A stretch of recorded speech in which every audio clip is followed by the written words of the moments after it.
السلام علیکم everyone, welcome to blue therapist. امید ہے آپ سب خیریت ہوں گے۔ آپ کے لیے پیش خدمت ہے عنکبوت، معرفت اور محبت سب کو نہیں ملتی، از قلم نور راجپوت، قسط نمبر 22، پارٹ 9۔ گولیوں کا شور اب تھم رہا تھا۔ دور سے پولیس کے سائرن کی آوازیں ہوا میں گھلنے لگی تھیں۔ مینار کے دو آدمی جو اس افراتفری میں بچ کر ایک کنٹینر کے پیچھے گاڑی میں چھپ گئے تھے، انہوں نے فجر کو ولی کے ساتھ گاڑی میں بیٹھتے دیکھا۔ ملکہ ایک تیزی سے دروازہ کھول کر باہر نکلنے لگا، یہ سوچ کر کہ ملکہ کو مدد کی ضرورت ہوگی۔ دوسرے نے اسے بازو سے پکڑ کر سختی سے پیچھے کھینچا۔ وہ ملکہ نہیں ہے، اس کی آواز میں سرد سی حقیقت تھی۔ کیا مطلب؟ جس طرح اس نے اس آدمی کو تھاما تھا وہ خوفزدہ تھی۔ ملکہ کبھی خوفزدہ نہیں ہوتی۔ وہ تقریباً سمجھ چکا تھا کہ جو اس وقت جا رہی تھی وہ ان کی ملکہ نہیں، کوئی بہروپیہ تھی۔ تو پھر ملکہ کہاں ہے؟ شاید کوئن ڈیک، جہاں ہم انہیں چھوڑ کر آئے تھے۔ انہوں نے اپنی گاڑی اسٹارٹ کی اور کوئن ڈیک کی طرف موڑی۔ پیچھے میسم کی سیکیورٹی ٹیم کی چند گولیاں چلیں، لیکن وہ بچ نکلے۔ میسم کی سیکیورٹی ٹیموں نے بھی وہاں سے فرار دیکھا۔ سائرن قریب آ رہے تھے، سارا مال وہاں رہ گیا، پیسے اور ڈرگز جو اب پولیس کے ہاتھ لگنے والا تھا۔ 5 سے 7 منٹ کا کھیل بھی نہیں تھا، مگر اس کھیل میں مینار معراج کافی کچھ ہار چکی تھی۔ ولی کا رخ بھی کوئن ڈیک کی طرف تھا۔ فجر ابھی تک صدمے سے نکل نہیں پائی تھی، مگر اس کا ہاتھ تھامے وہ پرسکون ہونے کی کوشش کر رہی تھی۔ انہیں رئیس کو بھی وہاں سے نکالنا تھا، جبکہ کلب میں سیکسوفون کی دھیمی دھن کافی دیر سے ٹینگو کی تیز تھاپ میں بدل چکی تھی۔ رئیس مینار کے کٹے ہوئے ہاتھ کی حقیقت جان کر ابھی تک صدمے کی سی کیفیت میں تھا۔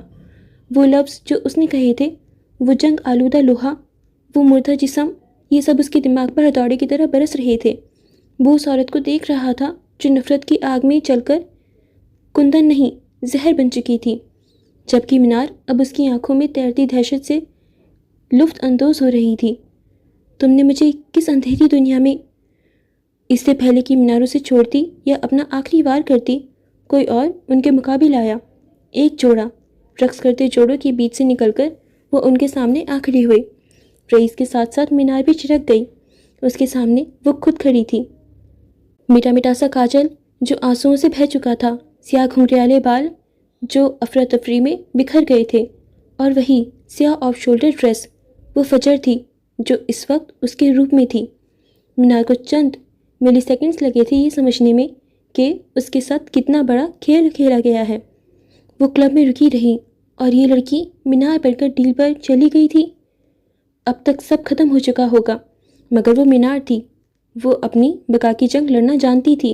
وہ پرسکون رہی، اس کے چہرے پر کوئی تاثر نہیں ابھرا۔ کسی قسم کا رد عمل دیکھ کر وہ خود کو کمزور دکھانا نہیں چاہتی تھی۔ فجر نے ولی کے کندھے پر ہاتھ جمائے ہوئے فاتحانہ نظروں سے اسے دیکھا۔ اس کی آنکھوں میں واضح پیغام تھا، نقصان کا بدلہ نقصان۔ اس کھیل میں اسے مینار نے گھسیٹا تھا اور آج اتنی بڑی شکست سے دوچار کر کے اس نے اپنا بدلہ لے لیا تھا۔ رئیس نے ان دونوں کو دیکھ کر گہری سانس لی۔ اس کے کندھوں سے سارا بوجھ ہٹ گیا۔ اس کی مہرے چال چل آئے تھے۔ ٹینگو کی موسیقی بلند ہوئی۔ دو جوڑوں کو فلور پر اس طرح کھڑے دیکھ کر مزید جوڑے ان کے قریب آ کر رقص کرنے لگے۔ کلب کا شور، کہکہے اور موسیقی ان چاروں وجودوں کے درمیان قائم خاموش طوفان کو چھپا رہی تھی۔ کلب کے ڈانس فلور پر روشنیوں کی نیلمی اور سنہری عکس میں چاروں وجود ایک خاموش جنگ کے مرکز میں کھڑے تھے۔ مینار نے فجر کو دیکھا، پھر ولی کو، اور آخر میں اس شخص کو جس نے اسے یہاں روکا تھا، رئیس۔ اس کے وجود میں سرد غصے کی لہر دوڑی۔ اس نے رئیس کی گرفت سے نکلنے کے لیے اپنا بازو مصنوعی ہاتھ والا جھٹکنا چاہا، مگر رئیس نے اسے جانے نہیں دیا۔ اس نے اپنا ہاتھ جو مینار کے کندھے پر منجمد تھا اس کی کمر پر جماتے اسے اپنی جانب کھینچا۔ مینار کا وجود اس کے سینے سے آ لگا۔ رئیس کا بازو اس کی کمر پر گرفت فولاد کی طرح سخت ہو گیا۔ کہاں جا رہی ہو؟ اس کی آواز موسیقی کے شور میں ایک گھٹی ہوئی دھار تھی۔ ابھی تو کھیل شروع ہوا ہے۔ مینار کے چہرے کی وہ معصومیت، وہ ہلکی سی مسکراہٹ جو اس نے رئیس کو الجھانے کے لیے سجا رکھی تھی، ایک لمحے میں ختم ہو گئی۔ اس کی جگہ ایک بھیانک برفیلی سرد پن نے لے لی۔ اس کے ہونٹ بھیگ گئے اور اس کی آنکھیں جو فجر سے مشابہت رکھتی تھیں اب صرف نفرت اگل رہی تھیں۔ اس نے مجبوراً رقص میں رئیس کا ساتھ دیا۔ یہ رقص نہیں تھا، یہ طاقت کا مظاہرہ تھا۔ تمہیں کیا لگتا ہے تم کوئی چھوٹا موٹا کھیل کھیل کر مجھے ہرا دو گے؟ مینار نے گراتے ہوئے کہا جب رئیس نے اسے ایک تیز چکر اسپن دیا۔ کھیل تو تم نے شروع کیا تھا مینار، رئیس نے اسے واپس کھینچتے ہوئے بولا۔ تم نے میری کمزوری کو استعمال کرنے کی کوشش کی۔ اس کی نظریں ایک لمحے کے لیے فجر پر پڑیں، مگر تم بھول گئیں، مکڑی کے جال میں اکثر شکاری خود پھنس جاتا ہے۔ وہ دلکشی سے مسکرایا، بادشاہ کی مسکراہٹ۔ چند قدموں کے فاصلے پر فجر کا وجود ابھی تک ساحل پر ہوئے واقعے کے خوف کے زیر اثر تھا۔ اگر اسے گولی بھی لگ جاتی تو وہ اتنا نہ ڈرتی جتنا وہ اس منظر سے خوفزدہ ہوئی تھی۔ اس کا مٹا ہوا کاجل اور بکھرے ہوئے بال اس افراتفری کی گواہی دے رہی تھے جس سے وہ گزری تھی، مگر اس کی نظریں مینار پر جمی تھیں۔ ولی نے اسے مضبوطی سے تھام رکھا تھا۔ اس کا ہاتھ فجر کی کمر پر ایک حفاظتی حصار کی طرح تھا اور اس کا چہرہ اس کے بالوں کے قریب تھا۔ وہ اسے صرف رقص نہیں کر رہا تھا، اسے سہارا دے رہا تھا، اسے طاقت دے رہا تھا۔ یہ اسے پرسکون کرنے کا سب سے بہترین طریقہ تھا۔ وہ اس کی پریشانی ایسی ہی زائل کرتا تھا۔ غور سے دیکھو فجر، اس نے فجر کے کان میں سرگوشی کی۔ اس کی گرم سانسیں فجر کی ٹھنڈی پڑتی جلد سے ٹکرائیں۔ یہ اس کے انجام کا آغاز ہے جس سے تم ڈرتی تھیں۔ فجر نے رستے ہوئے سانس بھری۔ وہ اتنی آسانی سے ہار نہیں مانے گی، فی الوقت وہ ہار چکی ہے، ولی نے مضبوطی سے کہا۔ اس نے رقص کے دوران فجر کو اپنی طرف گھمایا تھا تاکہ اس کی پشت مینار کی طرف ہو جائے۔ اب انہیں مت دیکھو، مجھے دیکھو۔ فجر نے اپنی آنکھیں اس کی آنکھوں میں مرکوز کیں۔ تم نے انہیں ہرایا ہے، فجر نے اس کے چہرے کو دیکھتے ہوئے کہا۔ آج رات تم مینار تھیں اور وہ صرف ایک سایہ۔ اپنی جیت کو محسوس کرو فجر، تم نے یہ کر دکھایا۔ وہ اس کی جیت پر خوش تھا۔ دوسری جانب کھڑی مینار کی نظریں فجر اور ولی پر تھیں۔ وہ صرف ایک چہرہ ہے، تم نے اسے میرا چہرہ دیا، اس نے استہزائیہ کہا۔ نہیں مینار، رئیس نے اسے رقص میں جھکایا، ڈپ اور اسے مجبور کیا کہ وہ صرف اسے دیکھے۔ وہ چہرہ اس کا تھا، تم نے اس سے چرایا تھا۔ وہ مسکرایا، ایک سرد فاتحانہ مسکراہٹ۔ تمہاری سب سے بڑی غلطی یہ تھی کہ تم نے اسے کمزور سمجھا۔ تم نے سوچا وہ صرف چارہ ہے، تم بھول گئیں کہ وہ بھی ایک عنکبوت ہے۔ مینار کی گردن کی نسیں واضح ہوئیں۔ ڈپ انداز، وہ اور اس پر آدھا جھکا ہوا رئیس، منظر اس سے پہلے کبھی مکمل نہیں ہوا تھا۔ وہ ہمیں دیکھ رہی ہے، فجر نے پوچھا۔ دیکھنے دو، ولی نے اس کے کانپتے ہاتھ کو اپنے ہاتھ میں مضبوطی سے تھاما۔ آج رات کے بعد وہ صرف دیکھ ہی سکتی ہے۔ وہ چاروں افراد ڈانس فلور کے مرکز میں تھے، موسیقی اپنے عروج پر تھی۔ رئیس اور مینار کا رقص ایک جنگ تھا، غصہ، نفرت اور ماضی کا ٹکراؤ۔ ولی اور فجر کا رقص ایک عہد تھا، حفاظت، فتح اور مستقبل کا آغاز۔ روشنیوں نے فضا میں سنہری چمک پھیلائی۔ فجر نے سر اٹھایا اور پہلی بار مینار کی آنکھوں میں سیدھا دیکھا۔ اس کی نظریں پرسکون تھیں، چہرے پر وہی فاتحانہ خاموشی، جیسے ایک عورت نے آخرکار اپنی پرچھائی کو شکست دی ہو۔ مینار کے چہرے کا رنگ بدل گیا۔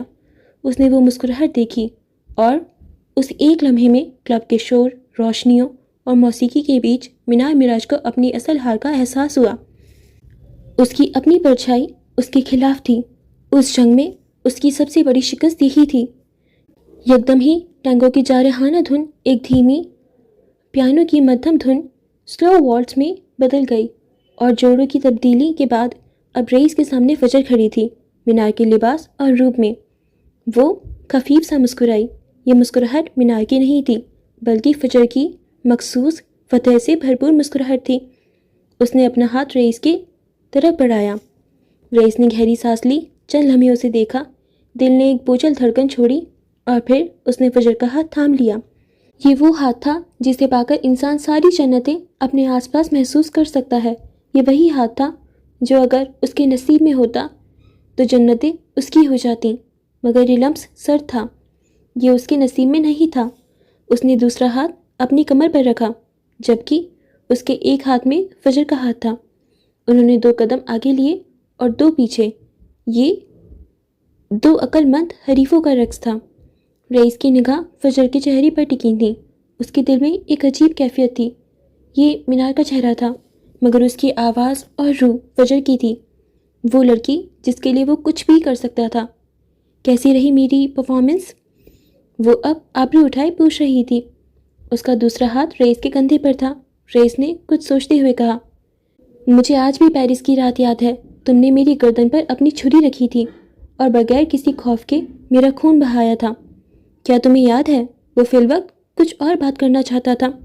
ظاہر ہے یاد ہے، اس سے پہلے میں نے کبھی کسی انسان کو اتنی قریب سے زخمی نہیں کیا تھا۔ گردن غرور سے اٹھی تھی۔ اس نے رقص میں ریس کا ساتھ دیا جبکہ آنکھیں چمک رہی تھیں۔ کبھی سوچا نہیں تھا کہ میں اس شخص کے ساتھ وہ جنگ جیت جاؤں گی جس نے مجھے 14 سال کی عمر میں لڑنا سکھایا تھا۔ یہ واقعی ریس کے لیے زخمی یاد سے کم نہ تھا۔ اس نے آہستہ سے فجر کو گھمایا۔ اس کے ہونٹ بھیجے ہوئے تھے۔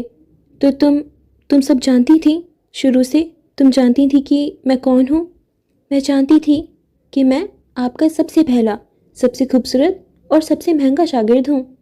سمجھ نہیں آیا تھا اسکینر نے مینٹور کو ہمت دی تھی یا خود کو۔ البتہ ریس کے اندر کا تناؤ بڑھ گیا۔ وہ محض فیشن یا انتقام نہیں تھا، وہ ایک شاگرد کا اپنے استاد کے خلاف کھڑا ہونا تھا۔ تو پھر تمہارا رویہ میرے ساتھ شروع میں اتنا نفرت آمیز کیوں ہوتا تھا؟ اس کا لہجہ شدید تھا، وہ غصہ، وہ تلخی۔ اگر تم شروع سے سب جانتی تھیں تو اس سب نفرت کی کیا ضرورت تھی؟ فجر نے ایک قدم پیچھے لیا، پھر ایک مکمل چکر لیا اور واپس ریس کے سامنے آ گئی۔ اس نے اپنی آنکھیں اس کی آنکھوں میں گاڑ دیں۔ کیونکہ آپ مجھے بھول گئے تھے ریس اورنگزیب صاحب؟ اس کے لہجے میں غصہ نہیں، پرانی چوٹ کا درد تھا۔ مجھے غصہ تھا، آپ نے مجھے ایک اجنبی کی طرح دیکھا، ایک معمولی انسان کی طرح۔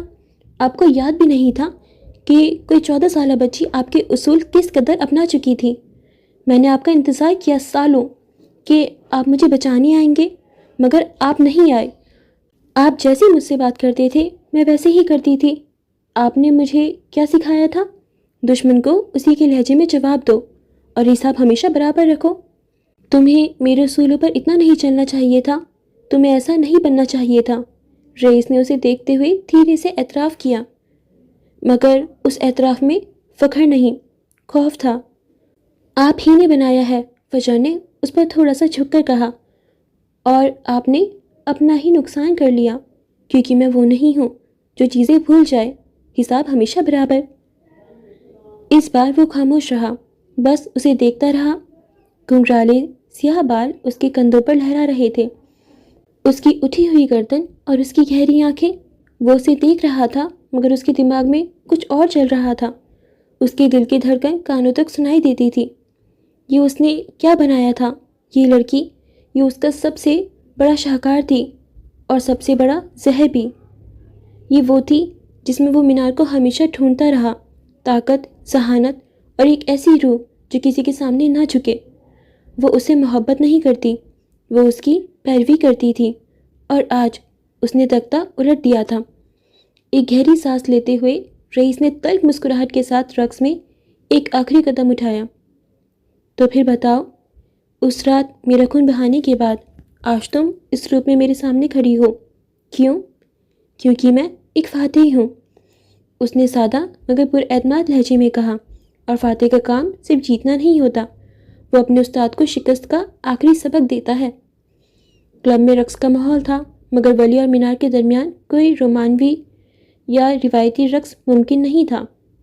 ایک بیٹی کا شوہر اور اس کی ماں، جو اب ان کی سب سے بڑی دشمن تھی، کے درمیان رقص صرف ایک خاموش جنگ ہی ہو سکتا تھا۔ پیانو کی دھیمی دھن کے ساتھ ہی ولی اور مینار نے ایک انداز اختیار کیا۔ دونوں نے ایک دوسرے سے مناسب فاصلہ رکھا، اپنے ہاتھ اپنی اپنی کمر پر باندھے اور ایک سست نفسیاتی دائرے میں ایک دوسرے کے گرد گھومنا شروع کر دیا۔ یہ ایک رقص نہیں، شطرنج کی بساط پر چلتی چالیں تھیں، جہاں ہر حرکت کا مطلب تھا۔ مینار کا چہرہ اب مکمل طور پر پتھر کا بن چکا تھا، کوئی جذبہ نہیں، صرف شکست کی تلخی۔ اس نے دائرے میں گھومتے ہوئے سرد چپتی آواز میں کہا، تمہیں کیا لگتا ہے ولیم جوزف؟ وہ اس کا پورا نام لے رہی تھی، گویا اسے اس کی حقیقت یاد دلا رہی ہو۔ کیا تم ایک رات میں ایک چھوٹی سی چال سے میرے برسوں کی چال کو توڑ سکتے ہو؟ ولی نے سکون سے دائرے میں اس کا سامنا کیا، اس کی آنکھوں میں گہرا اعتماد تھا۔ عنکبوت ہمیشہ اس بھرم میں جیتا ہے کہ اس کا گھر سب سے مضبوط ہے۔ مینار نے حقارت سے لب بھیجے، دائرے میں ایک قدم آگے بڑھایا۔ تم اسے کب تک بچاؤ گے؟ وہ میرا ہی حصہ ہے، تم لوگ کبھی مل کر مجھ سے نہیں جیت سکتے، یہ کہانی میں نے لکھی ہے۔ وہ مسکرایا مگر اس کی آنکھوں میں کوئی نرمی نہیں تھی۔ آپ نے صرف پہلا باب لکھا تھا اور وہ باب نفرت، خوف اور دھوکے کا تھا۔ وہ بھی دائرے میں ایک قدم آگے بڑھا، دونوں کے درمیان فاصلہ کم تھا، لیکن ہر کہانی اپنا محافظ سیویئر خود چنتی ہے۔ اس نے اپنا سر ذرا سا جھکایا، اس کی آواز میں گہری سنجیدگی تھی، اور اس کہانی کا محافظ میں ہوں، ولیم جوزف۔ یہ الفاظ مینار کو مزید تباہ گئے مگر وہ مسکرائے۔ تمہارا غرور تمہیں لے ڈوبے گا، میری اگلی چال تمہیں تمہاری سب سے کمزور جگہ پر لگے گی۔ اس نے فجر کی طرف دیکھتے ہوئے کہا، فجر میری کمزوری نہیں ہے، وہ میری سب سے بڑی طاقت ہے۔ اس نے دائرے کو توڑا اور مینار کے سامنے آ کر رک گیا۔ اور اگر آپ نے کوشش کی تو پھر آپ میری دوسری کمزوری دیکھیں گی، وہ جو کسی بھی قیمت پر اپنی محبت کی حفاظت کرتا ہے۔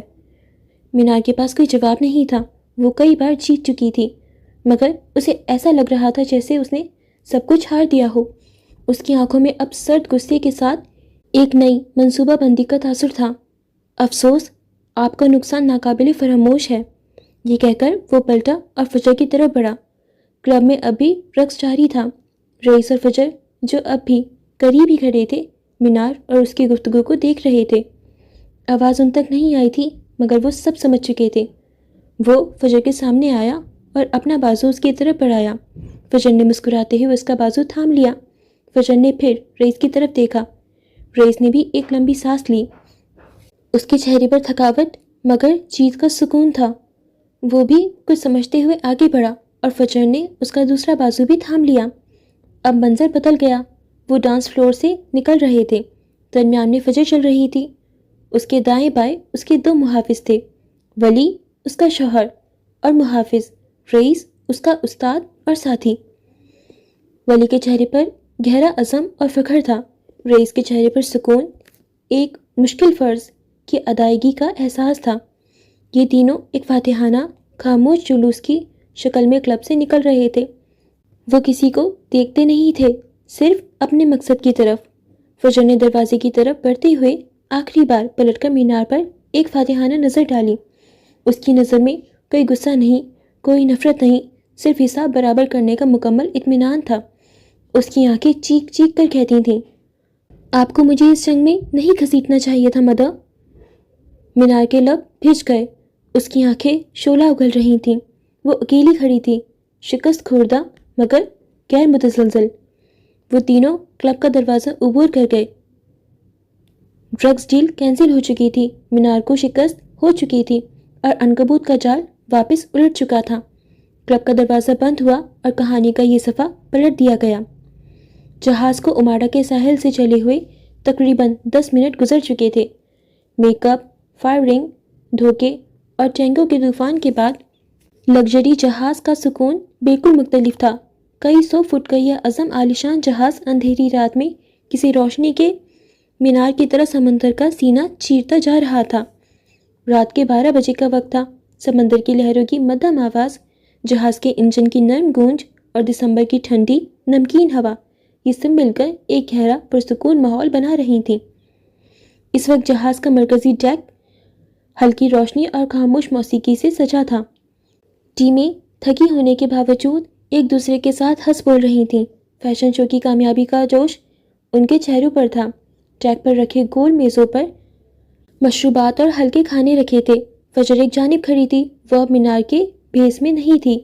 اس نے سیاہ فیشن شو کا لباس اتار کر ایک سادہ آرام دہ سفید ٹی شرٹ اور ڈینم پہن لی تھی۔ اس کا میک اپ مٹا ہوا تھا اور اس کے چہرے پر تھکن کے باوجود آنکھوں میں ایک شدید اطمینان اور سکون جھلک رہا تھا۔ وہ ٹیم کے جشن پر خاموش مسکراہٹ کے ساتھ خوش نظر آ رہی تھی، جیسے اپنے پردے کے پیچھے کی جنگ کی فتح کا جشن منا رہی ہو۔ ولی کچھ فاصلے پر کھڑا تھا، اس کی توجہ فجر پر تھی۔ وہ بھی سیاہ پینٹ اور ہوڈی سے نکلی ہوئی سیاہ ٹی شرٹ میں تھا۔ اس کے جسم پر تھکن تھی مگر اس کا وجود فجر کے لیے ایک مضبوط ستون تھا۔ اسی دوران مراد اس کے قریب آیا، اس کے چہرے پر سچی خوشی تھی۔ اس نے ولی کے کندھے پر ہاتھ دھرتے ہوئے کہا، تم نے کمال کر دیا چھوٹے، اور میں فیشن شو کی بات نہیں کر رہا۔ ولی کے لبوں پر ہلکی سی لکیر ابھری۔ ان دونوں کی آنکھوں میں خاموش مفاہمت تھی۔ وہ جانتے تھے کہ اصل کامیابی کیا تھی۔ ہم نے صرف اپنا کام کیا۔ سچ یہ ہے کہ بگ بی کے بغیر یہ ممکن نہیں تھا۔ صرف ایک وہی ہے جو مینار کا دھیان بھٹکا سکتے ہیں۔ نہیں چھوٹے، یہ تمہارا اور فجر کا کھیل تھا۔ تم نے ہمیں صرف ایک محفوظ راستہ فراہم کیا، جس کے لیے ہم ہمیشہ تمہاری شکر گزار رہیں گے۔ مراد نے گہری سانس لی۔ ایک مافیا عورت کے خلاف جنگ جیتنا، خاص طور پر جب وہ مینار ہو۔ وہ اتنی جلدی ہار نہیں مانیں گی۔ وہ دوبارہ آئیں گی، اور اگلی بار وہ جانتی ہوں گی کہ ان کے دشمن کون ہیں۔ وہ فکر مندی سے بولا۔ جانتی ہے تو اچھی بات ہے۔ اب اس کے پاس کھونے کو بہت کچھ ہے اور جیتنے کو کچھ نہیں۔ یہ جہاز اب کراچی جا رہا ہے۔ امارا کوئن ٹیک، وہ ڈیل سب ماضی بن چکا ہے۔ فی الوقت ہمیں اس کامیابی کو انجوائے کرنا ہے، مراد نے کہا تو ولی نے اس بات میں سر ہلایا، مگر اس کے چہرے کے تاثرات میں جو سنجیدگی اور فکر مندی تھی وہ کم نہیں ہوئی تھی۔ جبکہ رئیس ڈیک کے کنارے سمندر کی طرف منہ کیے کھڑا تھا۔ اس کی سیاہ کوٹ پر سمندری ہوا پڑ رہی تھی۔ ہاتھ میں ایک بڑا بھاری سفید کافی کا مگ تھا، جس میں شاید گرم مشروب تھا۔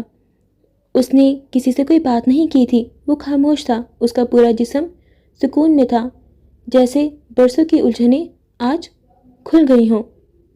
فجر کچھ دیر نیچے رہی، پھر وہ دبے قدموں اس تک پہنچی اور خاموشی سے اس کے پہلو میں کھڑی ہو گئی۔ آپ کیوں خاموش ہیں بگ بی؟ آپ کو خوش ہونا چاہیے۔ آج آپ نے اپنی سب سے بڑی دشمن کو سب سے بڑی شکست دی ہے۔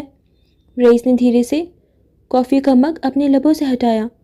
اس نے سمندر کی طرف دیکھتے ہوئے تقریباً سرگوشی میں جواب دیا، میں نے دشمن کو شکست دی، مگر اس کے ساتھ ہی میں نے آج اپنا ایک وہم جنون بھی ہمیشہ کے لیے مار ڈالا ہے۔ اس نے مڑ کر فجر کی طرف دیکھا۔ آنکھوں میں گہری چمک تھی۔ وہ چمک جیت کی نہیں، سچ کی تھی۔ آج تم مینار کے روپ میں میرے سامنے کھڑی تھی اور وہ تمہارے، مگر میں نے اس کے اندر وہ کچھ دیکھا جو تم نے نہیں دیکھا، اس کی نفرت، اور آج مجھے پہلی بار یقین ہوا کہ گرد سے بڑا کوئی دکھ نہیں۔ اس نے ہلکی سی مسکراہٹ کے ساتھ فجر کا چہرہ دیکھا۔ تم نے میرا حساب برابر کر دیا۔ اس کے چہرے پر ایک مان تھا۔ اس مان سے فجر کو بہت کم لوگ دیکھتے تھے۔ وہ مسکرا بھی نہ پائی۔ ہم محفوظ ہیں، جہاز کراچی کی طرف گامزن ہے۔ تم اور ولی محفوظ ہو، یہی کافی ہے۔ اس نے رخ واپس سمندر کی طرف موڑ لیا، جبکہ فجر کی پیشانی پر الجھنوں کی لکیر ابھری۔ کبھی کبھی اس شخص کو اسکین کرنا، اس کے اندر کے جذبات جاننا بہت مشکل ہو جاتا تھا۔ وہ باتوں کو گھمانے کا فن جانتا تھا۔ سمندر کی لہریں جہاز سے ٹکرا رہی تھیں اور ایک دھندلی سی چادر ان کے گرد پھیلی ہوئی تھی۔ کلب کا شور نیچے کہیں دب چکا تھا۔ یہاں شیشے کی دیواروں سے اماڑا کا سیاہ سمندر اور دور جاتی اس جہاز کی روشنی نظر آ رہی تھی، جو اب محض ایک نقطہ تھی۔ کمرے میں موت جیسی خاموشی تھی۔ صرف ایک آواز تھی، ایک شخص کے رونے اور گڑ گڑانے کی۔ وہ آدمی جسے ولی نے بے ہوش کیا تھا اب ہوش میں تھا۔ اس کا چہرہ سوجا ہوا تھا اور وہ فرش پر مینار کے قدموں میں پڑا تھا۔ ملکہ معاف کر دیں، خدا کے لیے۔ وہ جانتا تھا کہ وہ کس سے رحم مانگ رہا ہے۔ وہ جانتا تھا کہ ملکہ معاف نہیں کرتی۔ مینار وہیں کھڑی تھی، کھڑکی کے قریب، سمندر کو تکتی ہوئی۔ وہ ابھی اسی حلیے میں تھی، قیمتی لباس جو اس کے وجود سے چپکا ہوا تھا، ریشمی سیاہ بال جو اب بھی اس کی کمر پر بکھرے ہوئے تھے۔ اس کا چہرہ مکمل طور پر سرد و سپاٹ تھا، جیسے سنگ مرمر سے تراشا گیا ہو، لیکن آنکھوں میں شعلے چل رہے تھے۔ ٹیم کے باقی دو افراد جو ساحل سے بچ نکلے تھے، دیوار کے ساتھ سر جھکائے کھڑے تھے، اتنے خوفزدہ کہ سانس لینے کی آواز بھی جرم لگ رہی ہو۔ پھر وہ دھیرے سے مڑی۔ اس کے قدموں کی آہٹ نہیں ہوئی۔ وہ جیسے ہوا پر تیرتی ہوئی اس شخص کے قریب آئی جو فرش پر پڑا تھا۔ وہ شخص کانپ رہا تھا۔ ملکہ، کسی نے پیچھے سے وار کیا۔ میں بے ہوش ہو گیا، مجھے اندازہ نہیں ہوا۔ مینار اس کے عین اوپر آ کر رکی۔ اس نے نیچے جھک کر اس شخص کی تھوڑی کو اپنے ناخون سے پکڑا اور اس کا چہرہ اوپر اٹھایا۔ اس کی آنکھیں جل رہی تھیں۔ اندازہ؟ اس کی آواز کسی سرگوشی سے زیادہ نہیں تھی، مگر اس سرگوشی نے کمرے کا درجہ حرارت مزید گرا دیا۔ تمہیں اندازہ نہیں ہوا کہ تمہاری ایک غلطی میری برسوں کی محنت پر پانی بکھیر دے گی۔ اس نے تھوڑی چھوڑ دی۔ تمہیں اندازہ نہیں ہوا کہ تمہاری وجہ سے آج میں ان کے سامنے مذاق بن گئی۔ وہ شخص تڑپ اٹھا۔ نہیں ملکہ، نہیں، میں آپ کا وفادار ہوں۔ اس نے اپنا ہاتھ آگے بڑھایا، کوشش کی کہ اس کی ہیل کو چھو سکے، رحم کی بھیک مانگ سکے۔ مجھے مار دیں بس۔ مینار نے اس کے پھیلے ہوئے ہاتھ کو دیکھا۔ اس کے چہرے پر کوئی تاثر نہیں بدلا۔ پہلے بھی ایک بار وہ شخص فجر کو مینار سمجھنے کی غلطی کر چکا تھا۔ مرنا بہت آسان ہے۔ اس نے اپنا دایاں پاؤں اٹھایا۔ وہ تیز نوکیلی سٹیلیٹو ہیل جو اس کے لباس کا حصہ تھی، اور اس نے وہ ہیل اس شخص کے فرش پر پھیلے ہوئے ہاتھ پر رکھ دی۔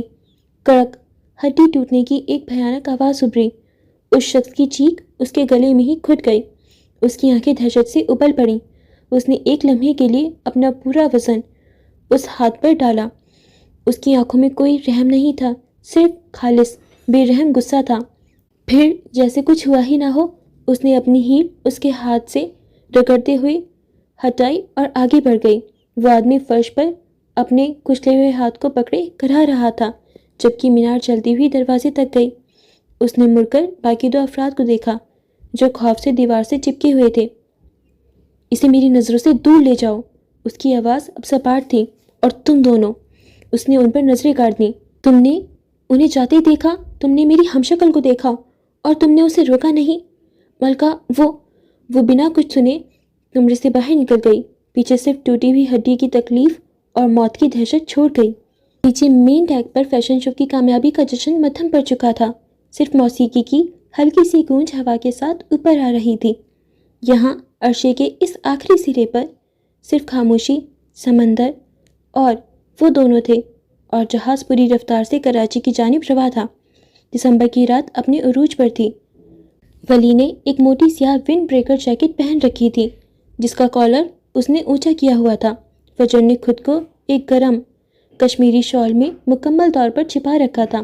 اس کا چہرہ بامشکل نظر آ رہا تھا۔ ولی عرشے کی ریلنگ کے پاس کھڑا تھا۔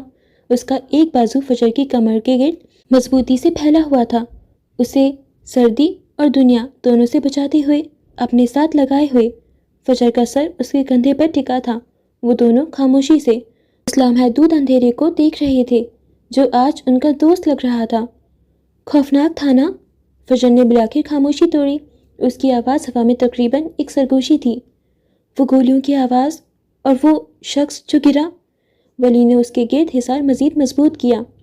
سب ختم ہو گیا فجر، ہم جیت گئے ہیں۔ ہم جیت گئے؟ فجر نے یہ الفاظ دہرائے جیسے خود کو یقین دلا رہی ہو۔ وہ چند لمحے خاموش رہی، پھر بولی، آج رات مجھے بگ بی کے لیے برا لگا۔ ولی مسکرایا۔ بگ بی کو ترس کی ضرورت نہیں، انہیں آج وہ مل گیا جو وہ ہمیشہ سے چاہتے تھے، شاید سچائی۔ فجر نے سمجھتے ہوئے اسباب میں سر ہلایا۔ چند پلوں کی خاموشی چھا گئی۔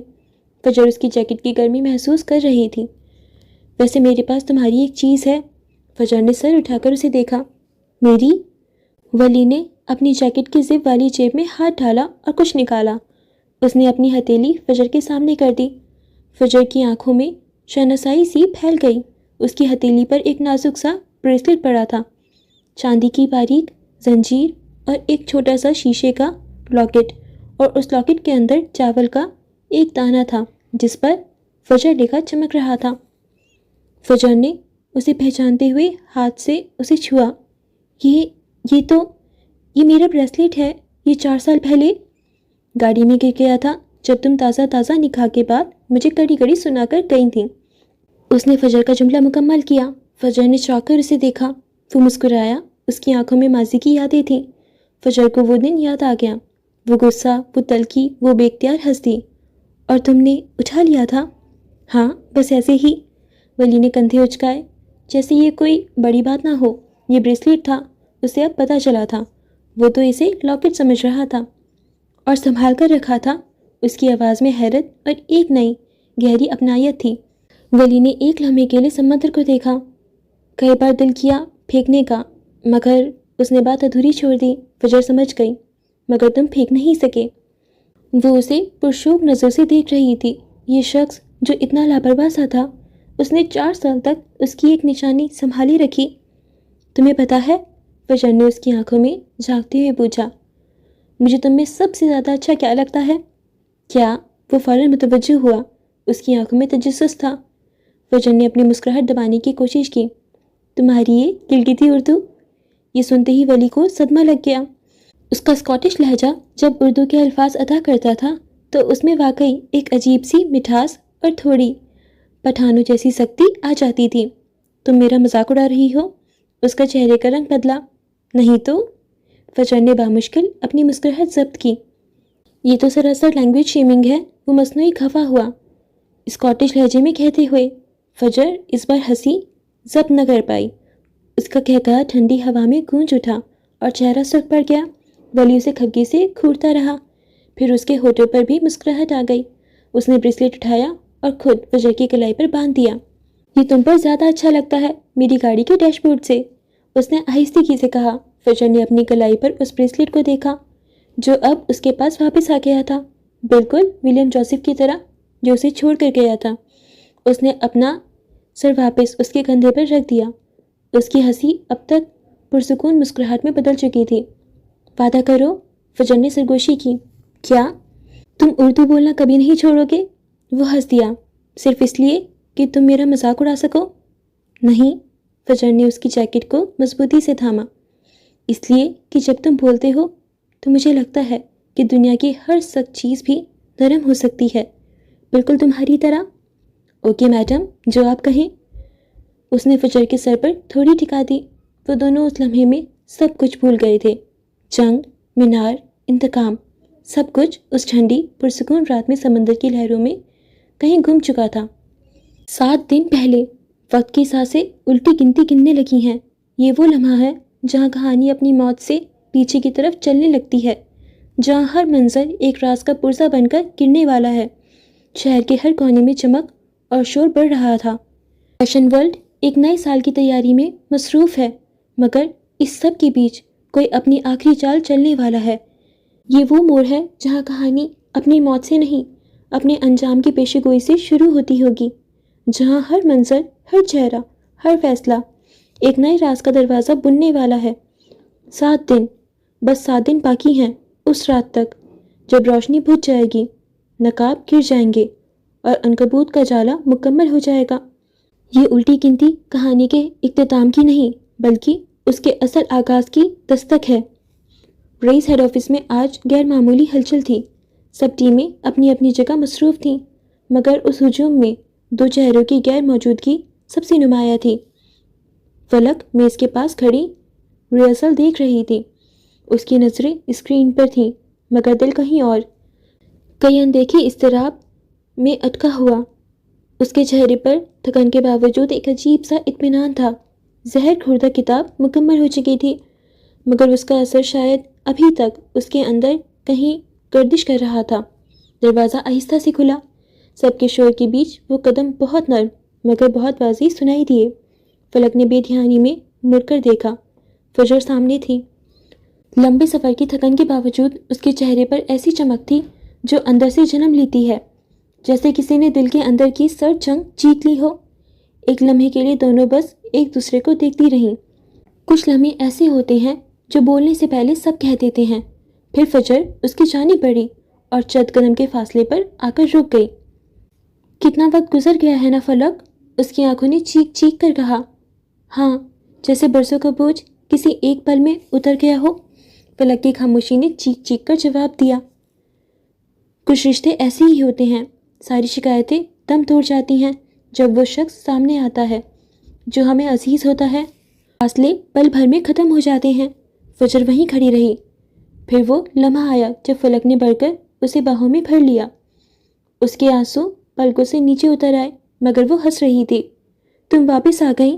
یہ لمحہ 2 جیتوں کا ملاپ تھا۔ ایک جنگ جیت آئی تھی، دوسری نے اپنے اندر کا زہر لفظوں میں انڈیل کر خود کو بچا لیا تھا۔ مبارک ہو، تم جیت گئی فجر۔ فلک کی آواز دھیمی تھی، جیسے کسی دیرینہ فرض کی ادائی ہو گئی ہو۔ فجر مسکرائی۔ نہیں، ہم جیت گئے۔ وہ آہستہ سے پیچھے ہٹی۔ اس کے ہونٹوں پر نرم سی مسکراہٹ آئی۔ کچھ جیت ایسی ہوتی ہیں جو دکھ کے بغیر ممکن نہیں ہوتی۔ وہ بھی مسکرائی۔ مجھے تم سے بہت کچھ کہنا ہے، بہت۔ تمہیں بتانا ہے کہ وہاں کیا ہوا، کب سب کچھ پلٹا، اور مجھے بھی۔ مجھے تمہیں اپنی کتاب کے آخری باب کے بارے میں بتانا ہے، میں نے کیسے لکھا اور کیا کیا ہوا۔ دونوں ایک دم مسکرا دیں، وہ ہنسی جو آنکھوں سے شروع ہوتی ہے اور دل میں جا کر ٹھہرتی ہے۔ یاد ہے وہ دن جب ہم نے کہا تھا کہ ہم کچھ ایسا بنائیں گے جو دنیا کو حیران کر دے؟ فلک نے مسکراتے ہوئے پوچھا۔ ہاں، اور تم نے کہا تھا اگر ہم ناکام ہوئے تو کم از کم ڈرامائی انجام تو ضرور دیں گے۔ فلک نے ایک گہری سانس لی۔ میں نے تمہیں یاد کیا تھا، بہت۔ فجر کے چہرے پر خاموشی کا سکون اتر آیا۔ میں نے بھی۔ تم وہ پہلا انسان ہو جس سے میں نے کبھی سب کچھ کہنا چاہا، اور شاید اب کہہ سکوں گی۔ دونوں کے درمیان اب کوئی دیوار نہیں تھی، نہ فخر، نہ انا، نہ فاصلے، بس دو دوست جنہوں نے زندگی کے مختلف معاہدوں پر لڑ کر جیت حاصل کی تھی۔ دور اسٹیج کی لائٹس چلنے لگیں۔ کسی نے آواز لگائی، میڈم ریہرسل پھر سے شروع کرنی ہے، بس 7 دن باقی ہیں۔ فجر مسکرائی۔ ہاں، اور شاید یہی 7 دن سب کچھ بدل دیں۔ دونوں ایک بار پھر مسکرا کر ایک دوسرے کو دیکھنے لگیں۔ وقت جیسے تھم سا گیا۔ ایک طرف ڈارک سٹارز کی چمک تھی، دوسری طرف ان دونوں کی وہ دوستی جو سارے اندھیروں کے باوجود آج بھی روشن تھی۔ کل ملتے ہیں، فجر نے اس کی آنکھوں میں دیکھتے ہوئے کہا۔ 2 عورتوں کا دن۔ فلک نے بھی اس کا ساتھ دیا تو فجر مسکراتے ہوئے پلٹ گئی۔ 6 دن پہلے 2 عورتوں کا دن۔ لاہور کی سرد صبح تھی، دھند اتنی گہری کہ عمارتیں دھندلکوں میں تحلیل ہو گئی تھیں۔ آسمان پر سورج کی ہلکی نارنجی لکیر جیسے ان 2 عورتوں کے دن کی نشانی ہو۔ دھند کے پار بھی روشنی موجود تھی۔ فجر دروازے کے سامنے کھڑی چائے کے مگ سے اٹھتی بھاپ کو دیکھ رہی تھی۔ اس کے ہاتھ میں نیلے رنگ کا سیرامک کپ تھا اور چہرے پر وہ سکون جو فتح کے بعد آتا ہے۔ آج کا دن وہ جانتی تھی اس کا اور فلک کا دن ہے۔ نہ جنگ، نہ چالے، نہ سیاست، صرف 2 عورتیں، اور وہ وقت جس کا وعدہ وہ دونوں نے برسوں پہلے خود سے کیا تھا کہ جب سب طوفان تھم جائیں گے وہ ایک دن صرف اپنے لیے رکھیں گی۔ اس نے فلک کے کمرے کے دروازے پر دستک دی اور پھر دروازہ کھول کر اندر داخل ہو گئی۔ دوسری طرف فلک تھی۔ اس نے آج اپنا اونی کیپ پہنا تھا، گہری نیلی کوٹ کے ساتھ۔ اس کے بال کیپ کے اندر سمٹے ہوئے تھے، مگر گردن کے پاس سے سنہری لٹکے 2 سرے باہر نکل آئے تھے۔ وہ جانتی تھی فجر اسے لینے خود آئے گی۔ دروازہ بجا تو اس نے بنا دیکھے کہا، مجھے پتا تھا تم ہو۔ تمہیں ہمیشہ پتا ہوتا ہے کیونکہ تم ہمیشہ وقت پر آتی ہو۔ فجر نے شانے اچکائے۔ وقت میرے بس میں نہیں، مگر یہ دن ضرور میرے بس کا ہے۔ اس نے ایک آخری نظر فلک کی تیاری پر ڈالی، 2-4 گھونٹ چائے کے لیے، اور یوں وہ دونوں نکل پڑیں۔ بوٹس کی چاپ، کوٹوں کی خوشبو، اور ایک دن جس کا ہر لمحہ ان کی سانسوں میں قید ہونے والا تھا۔ سب سے پہلے وہ دونوں مینار فیشنز پہنچی تھیں۔ دسمبر کی دھند فضا میں تیر رہی تھی۔ سڑکوں کے کنارے درختوں کے پتے چاندی کی طرح چمک رہے تھے اور سانسوں سے اٹھتا بھاپ کا دھواں فضا میں تحلیل ہو رہا تھا۔ فجر نے اپنے اونی کوٹ کا کالر ٹھیک کیا۔ سیاہ چمڑے کے بوٹ، بالوں کا اونچا جوڑا اور گہرے برگنڈی رنگ کی لپسٹک۔ فلک کے لباس میں سادگی تھی مگر ایک الگ ہی شان۔ نیلے رنگ کا لانگ کوٹ، سیاہ اونی کیپ اور ہلکی گلابی لپسٹک۔ ایک لمحے کو لگتا تھا جیسے دونوں ایک ہی عکس کے 2 پرتیں ہوں، مختلف مگر مکمل۔ دروازے کے سامنے پہنچ کر فجر لمحہ بھر کو رک گئی۔ اس نے گردن اٹھا کر اس عمارت کو دیکھا جس میں اس کا خون پسینہ شامل تھا۔ اسے یاد آیا وہ دن جب یہ جل کر راکھ ہو رہی تھی۔ سب ماضی کا دھواں ہے فجر، اب صرف چمک رہ گئی ہے۔ اندر داخل ہوتے ہی خوشبو، روشنیوں اور رنگوں نے اس کا استقبال کیا۔ ماربل کے فرش پر ان کے بوٹس کی آواز گونجی۔ کمرے میں کارکن بھاگ دوڑ میں مصروف تھے، لائٹس فکس ہو رہی تھیں، گاؤن ٹنگے جا رہے تھے، ڈیزائنرز اپنے اپنے کام میں مصروف تھے۔ صفدر نے خوش دلی سے اس کا استقبال کیا۔ اماڈا فیشن شو کے بعد فجر ایک بار پھر لائم لائٹ میں آ گئی تھی۔ یہ دیکھو، صفدر نے ایک گاؤن کی جانب اشارہ کیا۔ جی راک کلیکشن کا پہلا ڈریس ہے، وہ لمحہ جب عورت خود کو دوبارہ بنتی ہے۔ فلک نے کپڑے پر ہاتھ پھیرا۔ یہ صرف کپڑا نہیں، یہ تم لوگوں کی زبان ہے۔ اور تمہاری کتاب، وہ زہر خوردہ پری، کیا تمہیں لگتا ہے لوگ سمجھ پائیں گے؟ فجر نے سینے پر ہاتھ باندھتے آنکھیں چھوٹی کیے پوچھا۔ میں چاہتی نہیں کہ وہ سمجھے، میں چاہتی ہوں کہ وہ محسوس کریں جیسے میں نے لکھتے وقت کیا تھا۔ دونوں کی آنکھیں ایک لمحے کے لیے ملیں۔ یہ وہ نظر تھی جو برسوں کے فاصلے مٹا دیتی ہے۔ فلک کے ہونٹوں پر نرم تبسم تھا۔ تمہیں پتا ہے فجر، تم اب ویسی نہیں رہی۔ کیسی؟ اس نے حیرت سے پوچھا۔ وہ جو تنہا تھی، جو ہر چیز سے لڑتی تھی، اب تم کسی کے ساتھ ہو، میرے ساتھ۔ ہاں، شاید یہی ان کا ایک نیا جنم تھا۔ انہوں نے کافی وقت وہاں گزارا اور پھر دوپہر کے وقت دھند ذرا چھٹی تو دھوپ نے اپنا لمس زمین پر پھیلایا۔ وہ دونوں گلبرگ کے ایک نئے مال میں آئیں۔ فلک نے ایک ہیٹ اٹھائی اور آئینے کے سامنے پہن کر بولی، یہ دیکھو، میں اب نویسا سے زیادہ اسٹائلش لگ رہی ہوں نا؟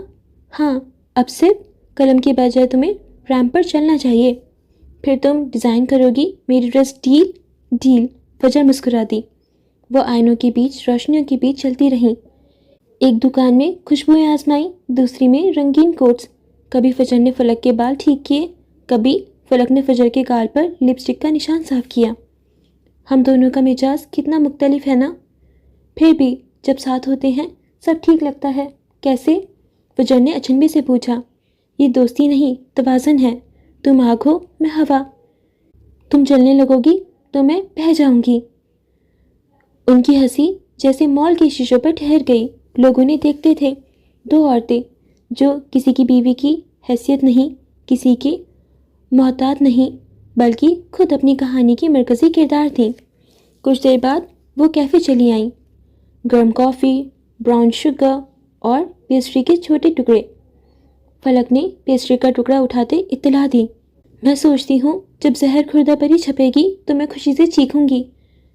جب کاپیاں میرے ہاتھ میں آئیں گی تو شاید میں رو پڑوں گی، کیونکہ وہ کتاب تمہارا دل ہے۔ میں نے دیکھا ہے لوگ اسے پسند کر رہے ہیں۔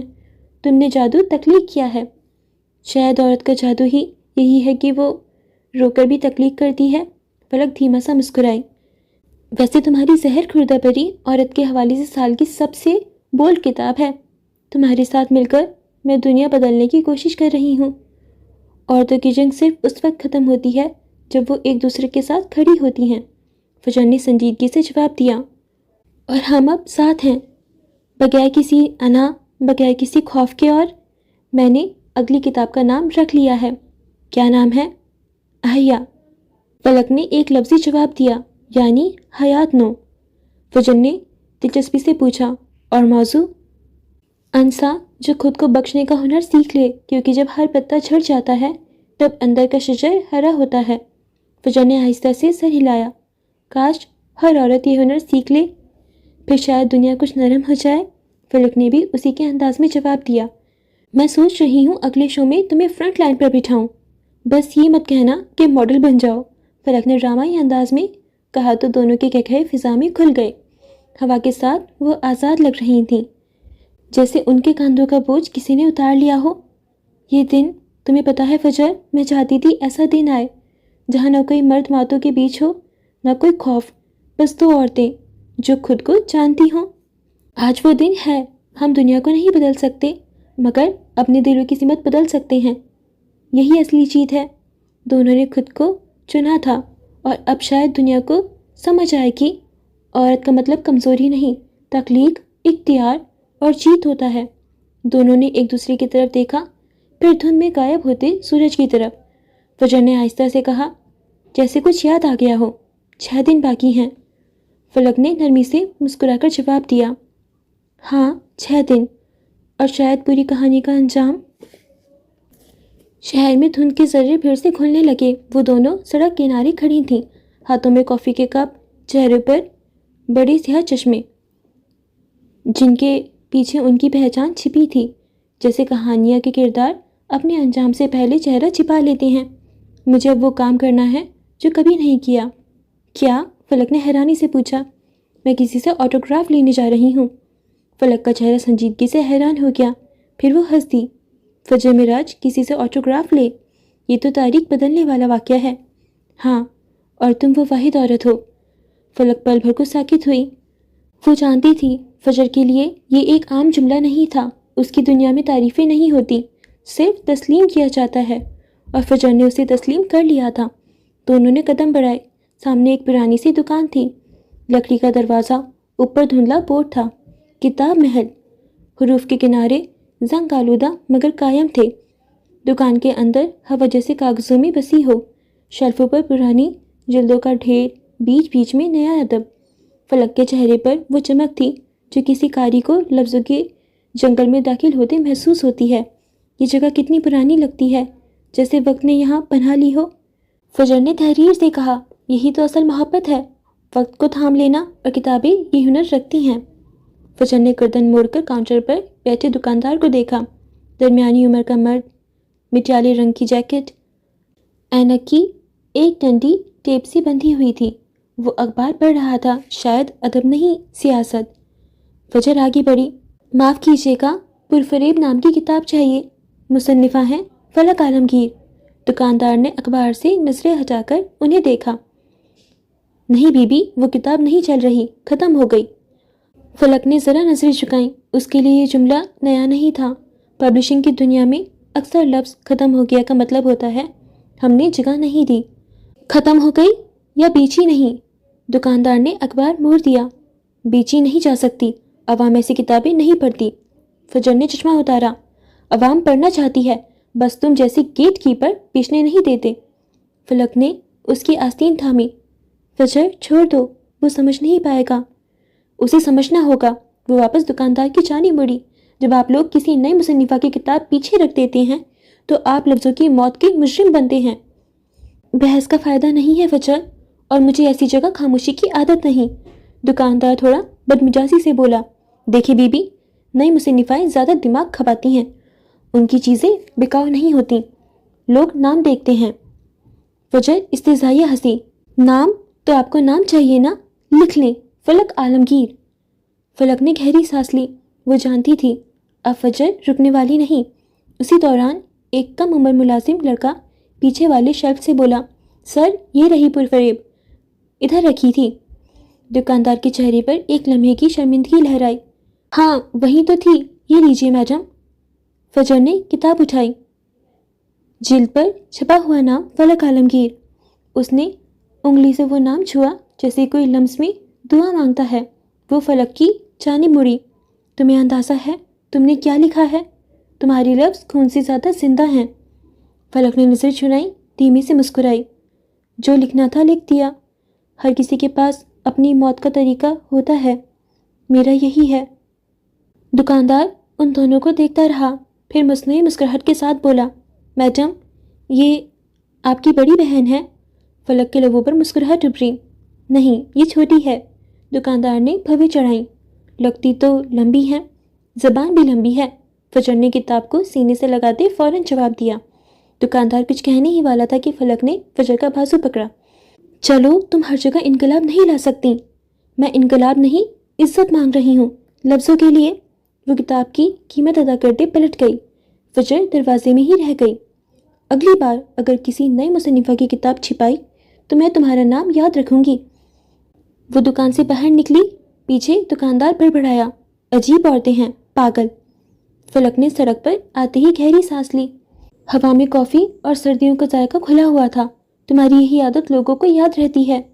تم جب آواز اٹھاتی ہو تو ڈرتی نہیں، اور تمہاری عادت تم لفظوں میں زہر کھولتی ہو مگر وہ کسی کے لیے دوا بن جاتا ہے۔ میں تو بس زخموں کو لکھتی ہوں، تم ان سے جنگ لڑتی ہو۔ فرق یہ ہے کہ میں چھپ جاتی ہوں، تم سامنے آ جاتی ہو۔ فجر نے بیگ کھولا، پین نکالا۔ سائن کرو اس پر فلک عالمگیر۔ فلک نے مسکراتے ہوئے قلم تھام لیا۔ ایسے کون آٹوگراف مانگتا ہے محترمہ؟ پھر کتاب کھول کر پہلے صفحے پر لکھا، لفظ کبھی نہیں مرتے، بس پڑھنے والے بدل جاتے ہیں، فلک عالمگیر۔ اس کی ہر کتاب کا انتصاب یہی تھا، محبت کے نام۔ فجر نے صفحے کو دیکھا، یوں جیسے کوئی تاج چھو رہا ہو، پھر آہستہ سے بولی، یہ آٹوگراف نہیں، تمہاری بقا کی مہر ہے۔ فلک بس مسکرا دی۔ اور تم میری پہلی آٹوگراف ہو۔ اب جب کبھی لفظوں سے محبت کم لگے گی میں یہ نکال کر پڑھوں گی۔ دونوں چل پڑی۔ کتاب اب فجر کے ہاتھ میں تھی۔ فلک کے دل میں ایک سکون تھا، اور لاہور کی سرد فضا میں دو عورتوں کے قدموں کی چاپ سنائی دیتی تھی جو لفظوں سے زیادہ گہری تھی۔ ان کے قدموں کے نیچے گرے پتوں کی چرچراہٹ جیسے اعلان کر رہی تھیں، اور جب کبھی جنگ یاد آئے گی میں تمہیں یاد کروں گی۔ برف اب رک چکی تھی، مگر لان میں رات کی برف باری کی موٹی تہ ابھی تک چمک رہی تھی۔ آسمان پر مدھم دھوپ سفید روشنی کی طرح پھیلی ہوئی تھی۔ جوزف پیلس کے دروازے پر احد کو گمان ہوا۔ ملازم نے دروازہ کھولا تو سامنے وہی شخص کھڑا تھا، پال۔ کل کی سرد رات کی اذیت جیسے ابھی بھی اس کے چہرے پر درج تھی، مگر آنکھوں میں ہار نہیں تھی۔ مسٹر جوزف گھر پر ہیں؟ جی سر، وہ لائبریری میں ہیں۔ پال نے ہلکی مسکراہٹ کے ساتھ سر ہلایا۔ تو پھر بتا دیجئے، پال دوبارہ آ گیا ہے۔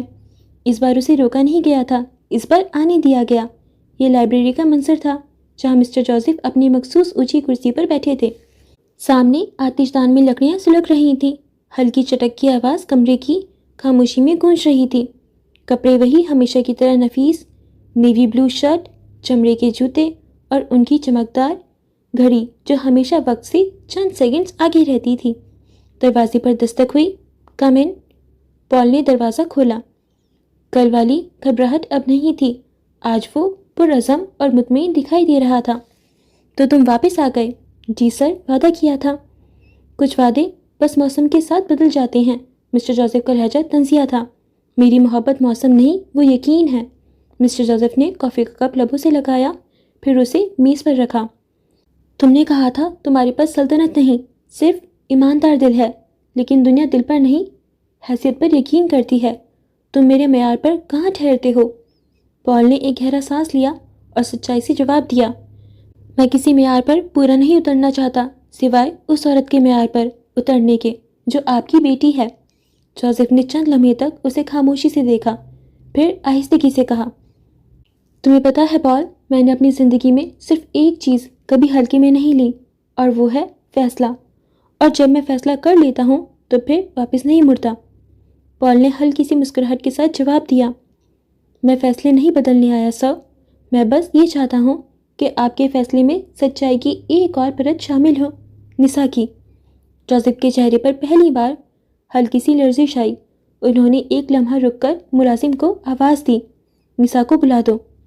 چند منٹوں بعد لائبریری کے دروازے سے وہ داخل ہوئی، سفید رنگ کے گرم شال میں لپٹی، چہرے پر سکون مگر آنکھوں میں بے چینی سی تھی۔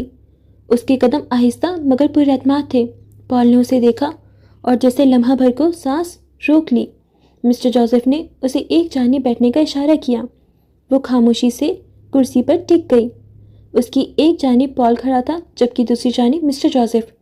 یہ شخص کہتا ہے کہ یہ تم سے محبت کرتا ہے، تمہارا کیا کہنا ہے؟ نسا نے چند لمحے خاموشی اختیار کی، پھر دھیرے سے بولی، محبت کبھی کہیں نہیں جاتی ڈیڈ، محسوس کی جاتی ہے۔ اور جو شخص کئی گھنٹے رات برف میں بیٹھا رہا، وہ محبت نہیں، شاید ایمان لے کر آیا ہے۔ مگر آخری فیصلہ آپ کا ہوگا۔ پال کے چہرے پر نرمی اتری اور جوزف نے دھیرے سے پلکیں جھپکیں۔ سفید شال میں نسا کے چہرے جیسے بال مزید گہرے ہو گئے۔ تم جانتی ہو نسا، یہ پیلس تمہارا گھر ہے، یہ دیواریں، یہ نام، یہ سب کچھ تمہارا حصہ ہے۔ کیا تم یہ سب چھوڑ کر جانا چاہتی ہو؟ نسا نے گود میں اپنے ہاتھوں کی انگلیوں کو آپس میں پیوست کیا۔ اگر آپ چاہیں تو وہ یہاں رہ سکتا ہے۔ پال نے فوراً قدم آگے بڑھایا۔ اگر یہی آپ کی شرط ہے تو میں یہیں رہوں گا، مجھے کسی محل سے مسئلہ نہیں، بس یہ شرط ہے کہ اس محل کے دروازے ہمارے درمیان دیوار نہ بنے۔ تم جوزف پیلس میں رہنا چاہتے ہو؟ مسٹر جوزف نے بھویں سکیڑ کر پوچھا۔ کیوں نہیں؟ پال نے مسکرا کر کہا، اگر محبت یہاں قید ہے تو میں خوشی سے قیدی بن جاؤں گا۔ میں بھاگنے نہیں آیا، بس اس خاندان کا حصہ بننے آیا ہوں جس کا مان نسا ہے۔ نسا نے سر اٹھا کر اسے دیکھا۔ کیا وہ واقعی اسے اتنا مان دیتا تھا؟ مسٹر جوزف کے چہرے پر اب بھی وہی پرانی خاموشی تھی، مگر اس کے پیچھے کچھ پگھلتا جا رہا تھا۔ تمہیں اندازہ بھی ہے یہاں رہنا آسان نہیں ہوگا، یہ گھر اصولوں پر چلتا ہے، یہاں ہر سانس ذمہ داری کے ساتھ لی جاتی ہے۔ پال نے نرمی سے جواب دیا، مجھے اصولوں سے ڈر نہیں لگتا، میں انہی اصولوں میں رہ کر نسا کو خوش دیکھنا چاہتا ہوں۔ آپ کے اصول اگر عزت ہے تو میرا اصول محبت ہے، اور میں وعدہ کرتا ہوں ان دونوں میں کبھی ٹکراؤ نہیں آنے دوں گا۔ لائبریری میں خاموشی چھا گئی۔ چولہے کی آگ کی روشنی تینوں کے چہروں پر پڑ رہی تھی، جوزف کی سختی، نسا کی نرمی اور پال کی ضد۔ آخرکار مسٹر جوزف نے گہری سانس بھری۔ نسا تم جاؤ، مجھے پال سے کچھ ڈسکس کرنا ہے۔ نسا نے اپنے باپ کی طرف دیکھا، پھر پال کی طرف۔ اس کے لبوں پر ہلکی سی مسکراہٹ تھی، جیسے خاموش شکر گزاری کا اشارہ ہو۔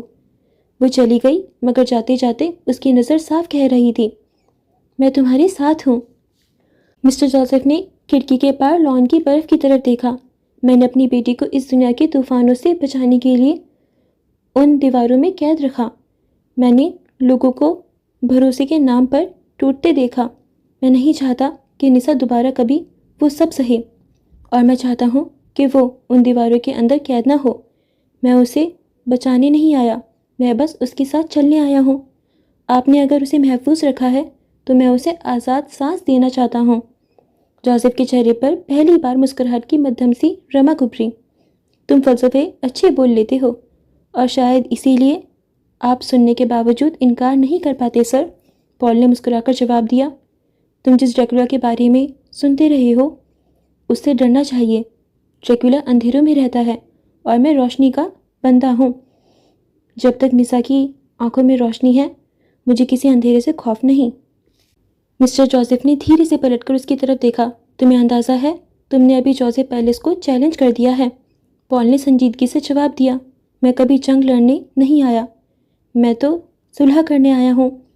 اگر آپ مجھے یہ موقع دیں تو میں اس پیلس کو گھر بنا دوں گا۔ گہری خاموشی چھائی اور پھر مسٹر جوزف نے اسے جانے کا کہہ دیا۔ پال لائبریری سے نکل کر نیچے آیا تو نسا سیڑھیوں کے قریب کھڑی تھی۔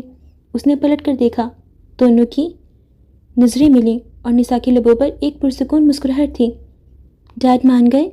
نہیں، مگر دل مان گیا ہے، اس نے دھیرے سے جواب دیا۔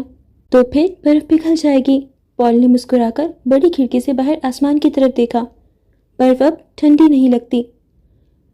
اوپر لائبریری کی کھڑکی میں مسٹر جوزف کھڑے تھے۔ ان کی آنکھوں میں وہی سرد نیلا رنگ تھا، مگر اس بار ان آنکھوں میں ایک نرم سی چمک تھی۔ شاید یہ پیلس اب واقعی ایک گھر بننے جا رہا تھا۔ برف کے آخری کالے فضا میں بکھر رہے تھے اور جوزف پیلس کی ہوا پہلی بار گرم محسوس ہونے لگی۔ اوکے فرینڈز، آج کے لیے بس اتنا ہی۔ اب ہم باقی ایپیسوڈ نیکسٹ پارٹ میں کنٹینیو کریں گے۔ سو فرینڈز، بتائیے گا کہ یہ والا پارٹ آپ کو کیسا لگا۔ بہت کچھ ہو گیا نا اس پارٹ میں، مطلب جو مینار کے ساتھ ہوا، جس طریقے سے مینار کے ہوش اڑے، کافی مزہ آیا نا۔ اینڈ جو بھی تھا ولی اینڈ فجر کے سینس یار اتنے کیوٹ ہوتے ہیں۔ وہ جو بریسلیٹ ولی کو گاڑی سے ملا تھا اس نے ابھی تک سنبھال کے رکھا ہوا تھا، اور یار کتنا کیوٹ تھا جب اس نے وہ فجر کو واپس کیا۔ اینڈ ان کا ڈیک پہ اس طریقے سے کھڑا ہونے والا مومنٹ بھی اتنا پیارا لگ رہا تھا۔ یار یہ دونوں کتنے زیادہ کیوٹ ہیں اور ایک دوسرے میں اتنے زیادہ مکمل لگتے ہیں، بہت زیادہ۔ اور جس طریقے سے ولی فجر کی رسپیکٹ کرتا ہے نا، میرا ہمیشہ وہ دل جیت لیتا ہے۔ باقی ایک اور مومنٹ تھا جب مجھے اتنا زیادہ مزہ آیا، جب رئیس، فجر اور ولی اس کلب سے باہر نکل رہے تھے اور مینار کے ہوش اڑے ہوئے تھے۔ یار مینار کو مات دینا کوئی چھوٹی بات تو ہوتی نہیں ہے، اور مینار جس طریقے سے وہ انسیکیور تھی، جس طریقے سے چڑی ہوئی تھی، یار مزہ آ گیا۔ اور بات کریں تو جو فجر اور فلک کا دوبارہ ملنا، ان کی دوستی کو اور گہرا ہونا، ان کا جو ڈے آؤٹ تھا وہ کافی زیادہ اچھی بات تھی، بیکاز کہیں نہ کہیں فلک تھوڑی سی انسیکیور ہو گئی تھی فجر سے، رئیس کی وجہ سے، اور پھر اتنا سب کچھ ہو گیا کہ ان کے بیچ میں تھوڑا سا ڈسٹینس آ گیا تھا، مگر تھینک گاڈ ان کے بیچ کا ڈسٹینس بھی ختم ہو گیا۔ اور جس طرح فجر نے بک اسٹور اونر سے فلک کے لیے اسٹینڈ لیا اور جس طریقے سے اس نے اس کو سپورٹ کیا، اس کے لیے لڑی، وہ بہت زیادہ انٹرسٹنگ تھا، بیکاز آنیسٹلی ریئلی کچھ ایسے بک اسٹورس ہوتے ہیں جو کافی ساری بکس یا ناولس کو صرف اس وجہ سے نہیں رکھتے ہیں کیونکہ ان کے آتھرس کو یا تو کرٹیسائز کیا جا رہا ہوتا ہے یا ان پہ رانگ الزام لگائے جا رہے ہوتے ہیں، تو ہاں ایسا ہوتا ہے۔ اور جو اسٹینڈ فجر نے لیا وہ بہت زیادہ ویلڈ تھا، تو کافی مزہ آیا اس کو پڑھنے میں بھی۔ اور یار جو مومنٹ تھا جب اس نے فلک کا آٹوگراف لیا تو اتنا کیوٹ مومنٹ تھا ریئلی۔ اور پھر آ جاتے ہیں ہم ایڈنبرا میں۔ سو یار ایڈنبرا میں جو پال ہے، جس طریقے سے وہ نسا سے محبت کرتا ہے، اور پھر سے وہ جوزف پیلس آیا اور اس نے مسٹر جوزف کو کنونس کرنے کی پوری کوشش کی، یار وہ تو ہمیشہ دل چھو جاتا ہے، کیونکہ obvious سی بات ہے مسٹر جوزف کی دل کی برف کو پگھالنا اتنا آسان نہیں ہوتا، مگر اس نے پوری کوشش کی۔ اوپر سے نسا کو بھی پسند آ گیا ہے، اس نے ولی سے بھی اپنا سائڈ کلیئر کر لیا اور مطلب اس کو کنونس کر لیا کہ ہاں وہ نسا سے شادی کرنا چاہتا ہے، اینڈ ولی نے بھی اس کو گرین سگنل دے دیا۔ تو یار جس طریقے سے وہ نساء کے لیے جدوجہد کر رہا ہے اور مسٹر جوزف کو منانے کی کوشش کر رہا ہے، that is really really sweet of him. So آپ بتائیے گا کہ آپ کو ناول کیسی لگ رہی ہے اور آپ کو یہ ایپیسوڈ کیسا لگا، ہمارے ساتھ کامنٹس میں ضرور شیئر کیجیے گا. اور اگر آپ نے میرے یوٹیوب چینل کو ابھی تک سبسکرائب نہیں کیا ہے تو پلیز سبسکرائب کر لیجیے، اینڈ انسٹاگرام پہ میرے اکاؤنٹ کو بھی فالو کر لیجیے، اینڈ اپنے فرینڈس، فیملی، کالیگس کے ساتھ بھی پلیز شیئر کر دیجیے. تو چلیے فرینڈس، اب ہم ملیں گے ایپیسوڈ کے نیکسٹ پارٹ میں. Till then take care of yourself and your love ones. خدا حافظ.